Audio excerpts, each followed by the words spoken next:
I succeed.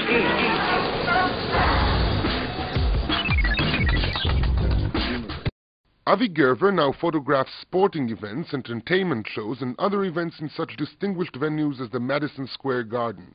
But as so often happens, what turned out a career really started out as a childhood passion. It all started, I guess, when I was 7. My father bought me a camera, really cheap. It's a 110 camera. It's tiny film. It's almost like a toy. And the first picture I took actually was of my father. I remember the photo very well. Was it good? Not bad, actually. I was only 7, so not bad. But then I stopped taking pictures of people after that picture. What I was really drawn to was outdoors and landscape and grandeur that's outside and away from civilization. When I started at NYU, I was really still almost trying to find the landscape in the city. I wasn't really interested in taking pictures of people. Probably what really sort of leaped me into that, really pushed me into that form of photography was I was offered a position shooting still photographs for the film Super Size Me. Mm-hmm. And that really, it was about taking pictures of people and B-roll photographs of people eating fast food. And it was just sort of funny, and up until that point, I didn't really see the joy in taking pictures of people because I really just wanted to be outside.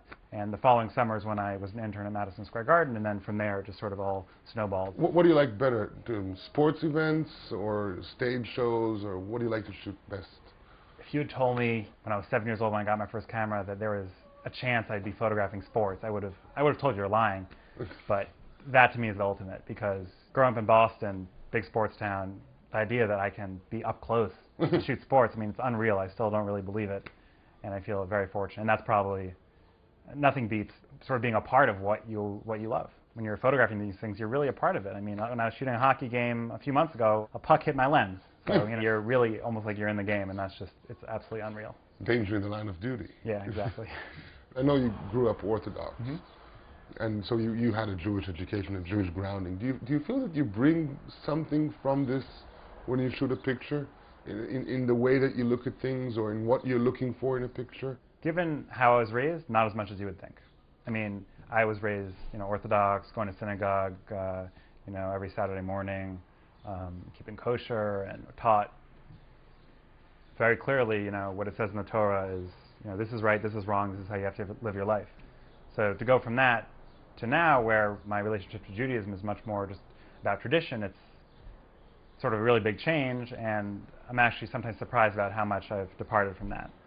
That said, I'm very drawn to tradition, whether it's Judaism or, I guess this comes up a lot in sports, is tradition. Like, I shoot for the New York Rangers, and they're a very traditional hockey club. They're sort of like, the way the Yankees are in baseball, or Red Sox. They're very, have this old-time feel, and to be a part of something that has a long history is very important to me.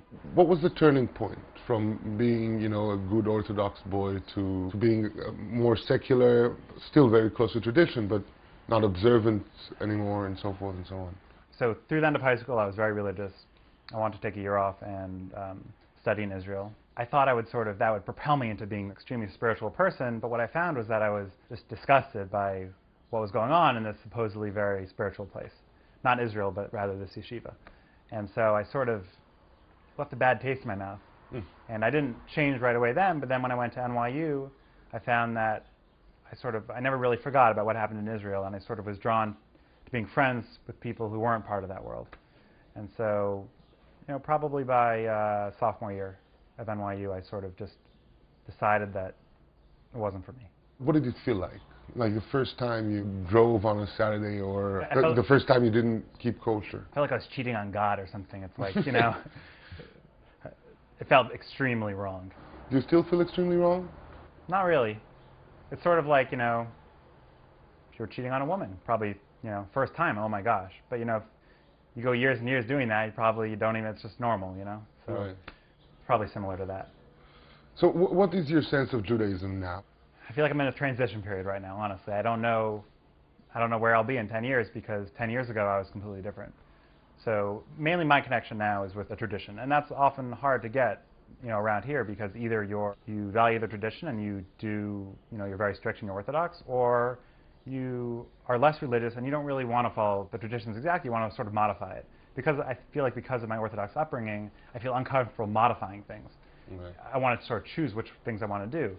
And when I go to Israel, I really feel like that's a place where it's okay to do things traditionally but not strictly. So to not change the traditions, but to sort of choose which traditions you want to follow. I don't even know which direction I want to go in, because I have friends who are Orthodox and I really enjoy having Shabbat meals with them, but I don't want to go 25 hours without checking my email. So, But then other people who are less religious, they bring all these new traditions in, and I don't want that. I really value these traditions that have been passed on for many, many years. What's some of your favorite traditions? One thing I can't really bend on, I can't really, if I'm going to go to synagogue, I have to go to an Orthodox synagogue. I like to hear a man, this sounds bad, probably, given that I'm not very religious, but when someone's reading the Torah, I like to hear deep man's voice. It bumps me a little bit when I hear a woman doing that. And so in that sense, it's sexist, but it's tradition. Are you planning a family? Yeah, of course. And are you going to pass it on? That's a really tough question. I want to pass on as much as I really value all the traditions. I feel like a very well-rounded Jew because I know what it's like to be religious and what it's like not to be religious, and it's extremely valuable. And I don't want my children to not know. I want them to know at least what I know. And that's difficult because for them to know at least what I know, they probably have to grow up Orthodox, but that's not the kind of house I'm going to have. So it'll be a tough balance to figure out what kind of traditions I want to pass on to them. And when your kids ask you, Daddy, why do we need all these traditions for? What are you going to say? I don't really have a good answer.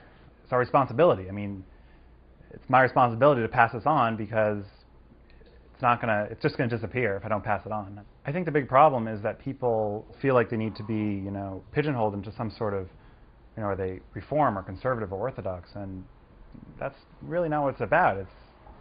For me, it's about tradition, and I wouldn't even know how to describe myself, because if I'm going to do something, I'm going to do it what I consider the right way, which is how I was raised, Orthodox. I'm going to do it in the traditional way, but I'm not going to do it all the time. I'm going to do it when, it makes me happy. If there's a time when I want to, bring tradition into my life, I'll take something from Orthodox Judaism and bring it into my life. So a freelance Jew. I'm a freelance Orthodox Jew. And that's not a bad pigeonhole to be in. Yeah.